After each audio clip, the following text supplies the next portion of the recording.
Monsieur l'abbé Emmanuel Taouli Andanda, canoniste et professeur d'histoire au théologat Saint-Octave de Bulindi, fait comprendre que l'élection des nouveaux papes n'est pas un événement extraordinaire. Selon lui, depuis le pape Saint-Pierre, premier pape, il y a toujours une succession après la mort de tel ou tel autre souverain pontife. Dans une interview avec la presse, ce prêtre du diocèse de Butembo-Béni mentionne que chaque pape élu vient avec une nouvelle vision et un nouveau souffle pour l'Église. En choisissant le nom de Léo XIV, notre interlocuteur explique que le nouveau pape s'est inspiré du pape Léo XIII qui a dirigé l'Église entre 1878 et 1903. Pendant son règne, l'abbé Taouli Andanda précise que Léo XIII a dirigé l'Église à l'époque de l'industrialisation de l'Europe, un moment caractérisé par une injustice des bourgeois envers les ouvriers. Si le nouveau pape a choisi le nom de Léo XIV, l'abbé Taouli Andanda pense qu'il veut peut-être prolonger la vision de Léo XIII. Avec Léon XIII, il fallait vraiment toucher ce nerf-là, de cette différence-là, entre la bourgeoisie et la classe ouvrière. C'est ainsi qu'en 1891, précisément le 15 mai, il avait publié une encyclique, en tout cas très fameuse, intitulée Rerum Novarum, ou Les choses nouvelles. Et là-dedans, il fustige ce capitalisme-là criant, ce capitalisme-là qui ne rend pas justice aux pauvres. Et voilà.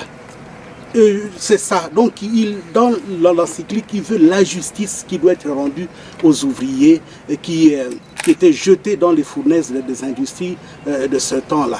Face à la situation actuelle que traverse le monde, ce professeur a surtout montré que le nouveau pape connaît toute l'inégalité vu qu'il a effectué son ministère au Pérou, un pays qui a aussi connu beaucoup de troubles. Ayacucho, c'est une bourgade péruvienne où vraiment les gens vivent la pauvreté au quotidien.